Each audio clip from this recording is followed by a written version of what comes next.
Okay, we're back on, and we were talking about Johnny Mathis, finding the songs for him. Yeah. Turn off the mic for a second. Okay, we're back on. So, we got these songs, and we did this session. I got Ray Conniff. That's right, I told you he was a reformed alcoholic. And Ray did these marvelous arrangements for him. And boom, he had these hits right off the bat. The 12th and Never, Chances Are It's Not For Me To Say, And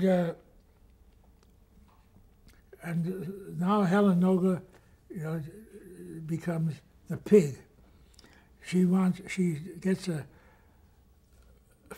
a publishing house, so she wants one side of every record to be published by her. So she brings in these songs that are just crap, and I just didn't want to do them, so I reversed it.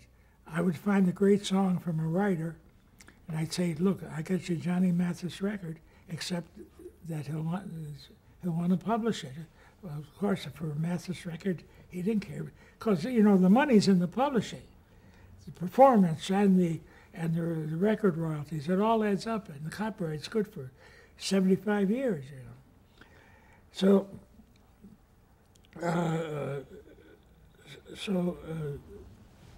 next thing so I would find these songs, and the next thing she wants both sides of it. and I'll never forget a remark she made to me. She said, it takes 3 Jews to beat an Armenian in a business deal. That's the kind of arrogant person she was. And actually, you couldn't insult her. Even before she died, she called me up and would always tell me what was going on. Of course, Johnny finally got rid of her. So I got to the point where I said to Goddard, I said, I can't handle this. He has to go on his own, And that's where, because if you can't control the ingredients of the record, what are you doing there? Would you say that you exerted a lot of control over? Not control. Ed isn't control. I can't make them sing well. I know you find their talent and show it to them, then they do it. If they don't have it, they can't do it. All right, let's My father had a famous saying, you can't make bullets out of shit. Okay, let's talk about television. Do you remember the first time that you saw television? Maybe, somewhere in a window with a little screen or something. Didn't make any impression on me. What about when you were at CBS? Did you see kind of the rise of television as you were working there in the orchestra? Yeah, well, we call it the rise. It's technology, that does it. Till you had tape, some of the greatest things were done on live television. Studio One, all these great drama shows. When you stop to think of how they had to rehearse and how the camera, you couldn't turn back. It was done on the air. And they were fabulous, just fabulous. And there was a spontaneity that you cannot manufacture. I don't care who you are. You have technical perfection, but artistic dullness. Now, did Columbia Records have anything to do with television in terms of supplying music? No. We were separate entities. Okay. There was one Studio One where a song was actually used from one of your recordings. Talk about that. What was the song? It was Let Me Go Lover? Let Me Go Lover. How did that come about? Well, didn't I tell you the song about the Let Me Go Devil? There was a hillbilly writer, I forget her name, very talented, and she had a song called "Let Me Go, Devil," and I wanted to do it with Johnny Ray, but I said, you know, the middle was first the drinking and the gambling and the bottles of rye. I said, it doesn't make sense for a pop singer, you know, unless he's an alcoholic to sing it, which she was. She sang it on the country label. And she says, no, this is my song, I wouldn't change it. Well, now, I don't know, months, a couple of years go by, they want a song for Studio One. They came to me, and the first thing I thought of was, "Let Me Go, Devil." Oh, by the way, the record came out on Decca with another singer who sounded like Johnny Ray, in fact, and it was played all over the place. I thought, my goodness, did I make a blunder? And it didn't sell one. It's called what we in the business call a turntable hit. You know, it's played a lot, but no one buys. And so I called the publisher up, and I said, "Can you change the lyric now?" Because she wasn't alive then. And so he sent 2 writers over, and then within a half hour they came back with the middle part. It was all changed, and I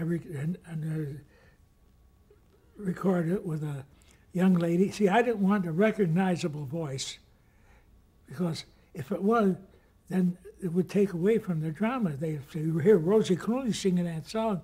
After all, it's a drama. It's not a record show. And so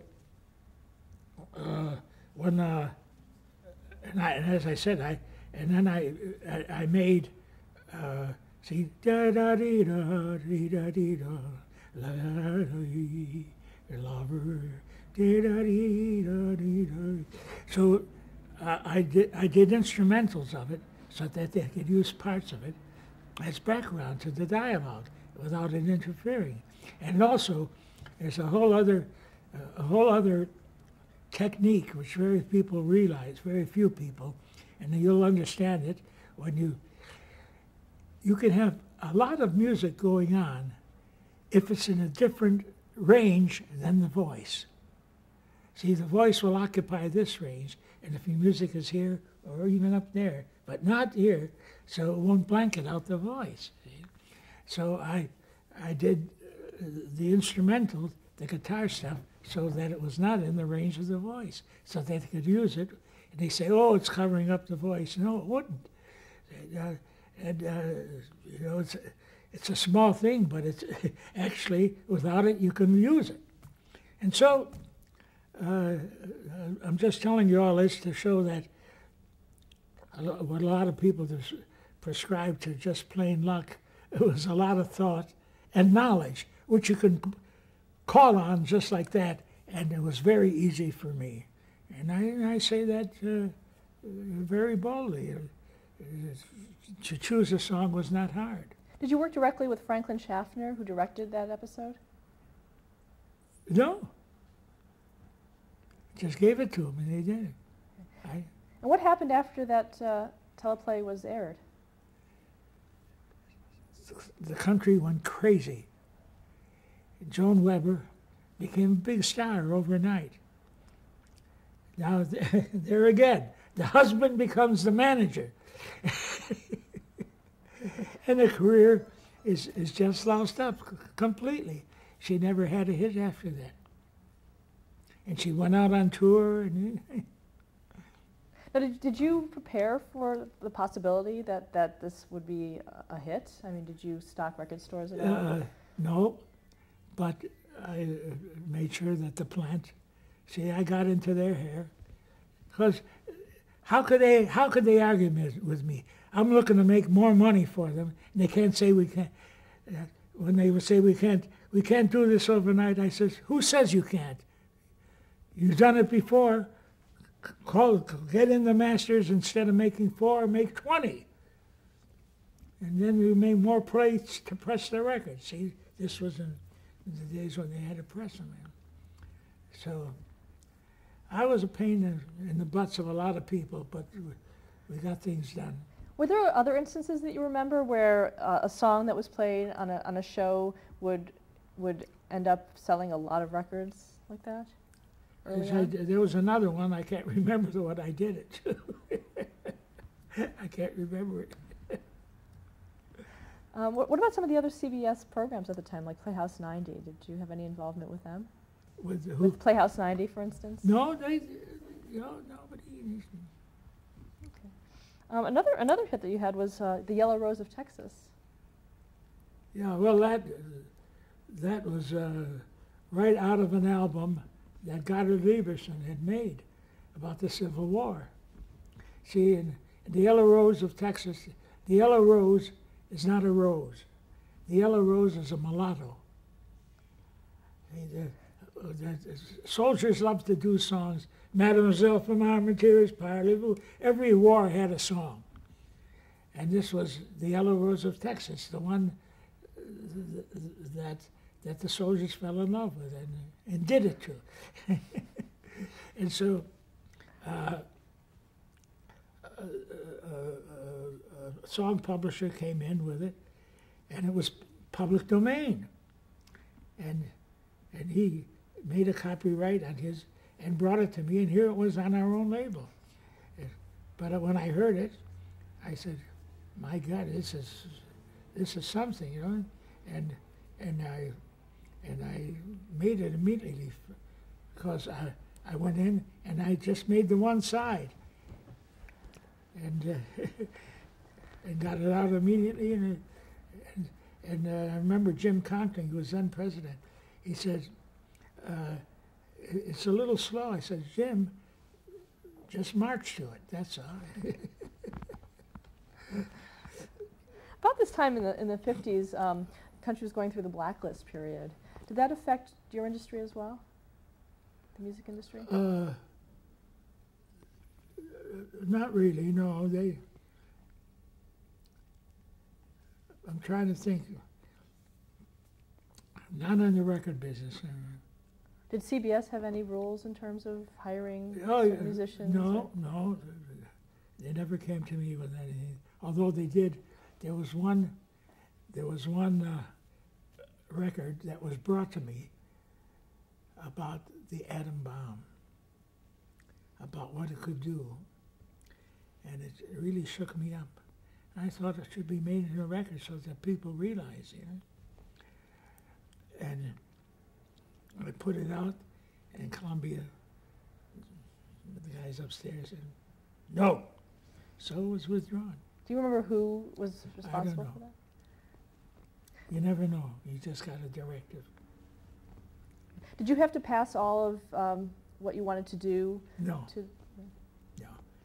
Look, if you're making money, they're not asking questions. Okay. And by the way, I never got an override.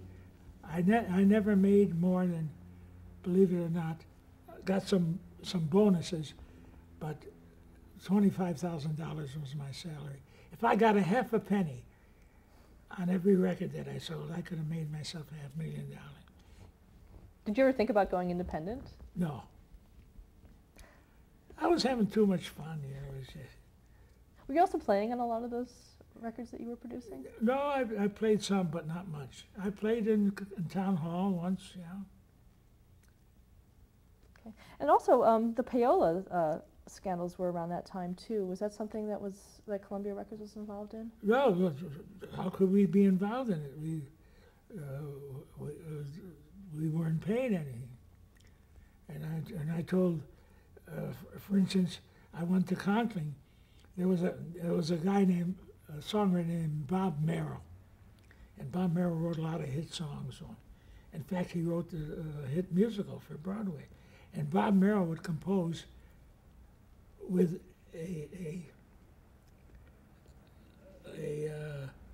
little xylophone, one-note melodies. He knew nothing about harmony, and then someone else would do the harmony, the guy in the publisher's office. But he wrote great tunes and was a marvelous lyric writer.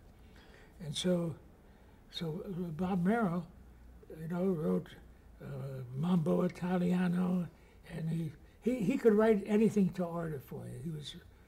And sadly, he committed suicide. We were talking about payola. How did that tie Oh, in? so he would, when I would help him with a hit, he would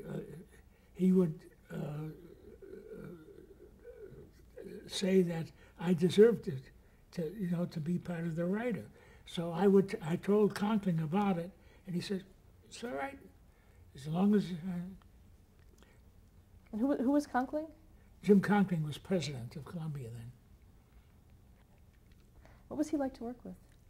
Huh? What was he like to work with? Oh, there was Lieberson was vice president then, and Lieberson was a musician, and Conkling was too. He was a trumpet player, and they were too smart. They were in business. You're making them money. What are they going to interfere with you for? In 1955, you appeared on the Ed Sullivan Show. Do you remember that? Yeah. Yeah, he dressed us all in Confederate uniforms. No, that was the Jackie Gleason show. The Ed Sullivan Show, were we in the Confederate uniforms? I don't know. It was during that Yellow Rose of Texas Yeah. time. So. Okay. And then in 1958, you began to produce your own albums. Yeah, Okay. sing along. How did you come up with that? There are no new ideas. They're only how you execute them. America's been singing along in churches, in choirs, in glee clubs, ever since the day one. And the whole point was to get the idea is get these great all-time song hits. And not just song hits, because some of the greatest song hits are not singable in a group. Try to sing Deep Purple in a group. Or try to sing Smoke Gets in Your Eyes in a group. But You Are My Sunshine. See, there's certain songs that fall within that category. And I asked everybody, I asked all friends, and I kept different columns. And one song would appear in all the columns. That was the song that I chose for my first album. So I chose 12 or 14 of those.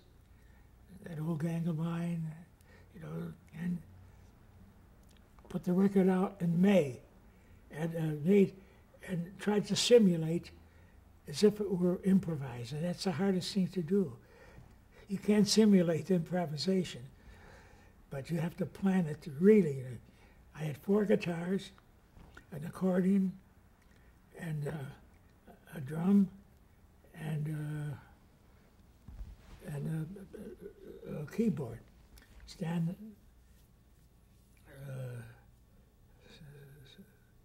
was a wonderful piano player. He played either piano or Celeste or whatever was necessary. And I had what was called the guitar mafia. They were all Italians except one.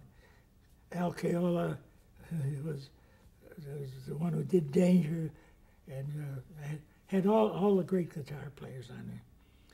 And came out in the worst selling season of the year, June.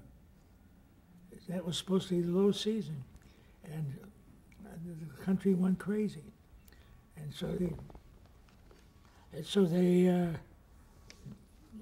the plant went to catch up. Now, every record company tried to copy it.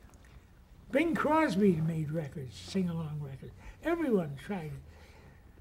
All fell flat on their face because they didn't have the ingredients of what made my record so appealing to the public. See, they had great performances. See, it wasn't that the performance wasn't good. Now, how did people know what the lyrics were? Well, first place, you get those records. I defy you to give me one word that you don't get. There are no records made that don't have the diction that my records have. And I have a secret process for that. And it'll get too complicated to tell you. Singers understand it. Can you give us a little thumbnail of it? No, you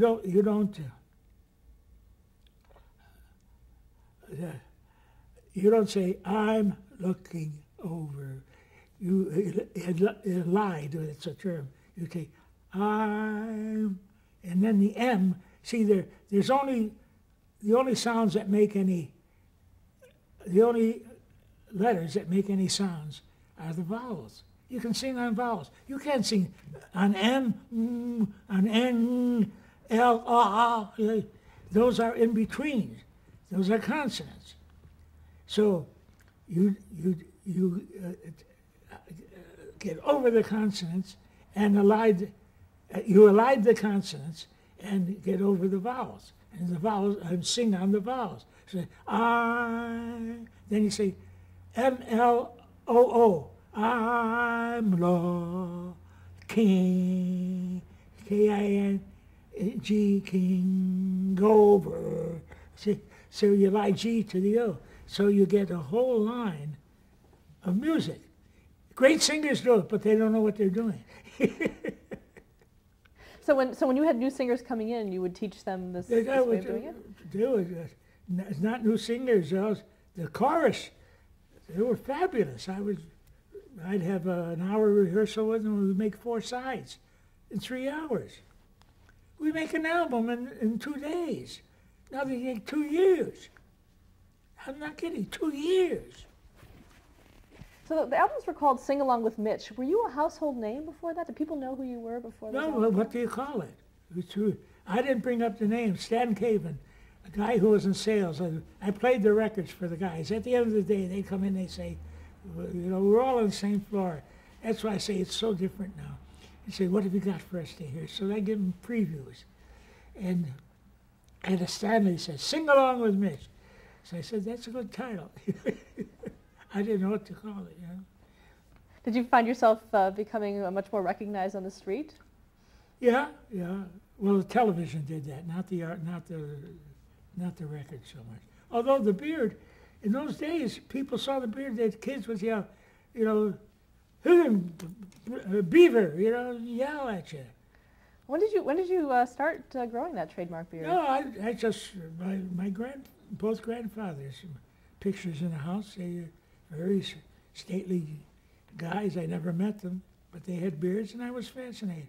I was fascinated by the beards in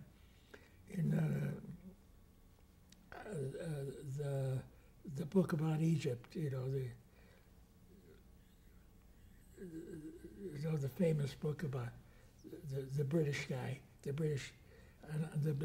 guy on the motorcycle, who wrote Lawrence of Arabia. Yeah. Okay. And how did you transition to television? Were you now being a guest? Were you doing guest spots on television? No. I tried selling so many records. I went to Columbia. It's my company. So I'll never forget the head of the head of the television. He says, but people don't know you. You're not a star. I says, television makes you a star overnight. I tried like mad, and they wouldn't take it. So I went to NBC, and NBC had a series that was losing a lot of money, and they were in less part of it. And the Ford company, Ford Motors, had it, and so everyone had given up on it. So they were, in fact, there was one of the lesser guys in the business called me up. He says, Mitch, why don't you do a special with me on that new NBC series? That old NBC series, actually. He said, because they were looking just to fill the last 6 shows. So I I said, I called Dan Seymour because I had done a lot of commercials for J. Walter Thompson, for Ford. And so I had access to Danny. So I called Dan up and I said, and he was in charge of Ford Hour, I said, I have this idea. That's all he asked me was, can you do it at $85,000? I said, yes. What was the idea? That They said, the point was, I had money from my royalties. I knew I couldn't do it for $85,000, but I used my own money to make up the rest of it. Now, what was the concept that you pitched to them for the show, for Ford Star Time? These are great songs, and the people, I said, people at home are watching performers, and they're like milk bottles in this little screen. I said, you got to get something that brings the audience in, and if you notice, these shows, the camera work is all to suck the audience in. I'll never forget, they said, well, there's a close-up of Leslie Uggams. You can see her teeth. You can see her tonsils. I said, yes, because otherwise she's way off in the distance and has no contact. Now you watch television. You see one eye now up close. It's a close-up of a close-up. See, you have all these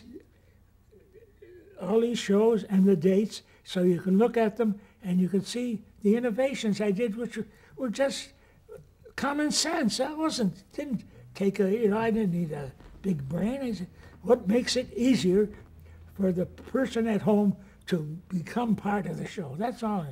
And with the with that boom camera walking around there were moves like this that would go for a minute and a half with one camera getting close-ups of the guys. And now you know that camera has three guys on it, one on top, one on bottom, and two guys moving. So how do you time that move? So we had a rehearsal hall. It was the same way as the same size as the stage. I'd have it taped, and I'd pay the cameraman to come to a dry rehearsal with no cameras and walk through. Then on top of that, I'd walk with them and talk to the guy with the headset. This was the pace because I knew what the music was coming, so that we'd end up on the right. Because if you do a minute and a half on one with the one camera and it doesn't work, you have to start all over again. You can't make a cut. Let's stop there to change the tape.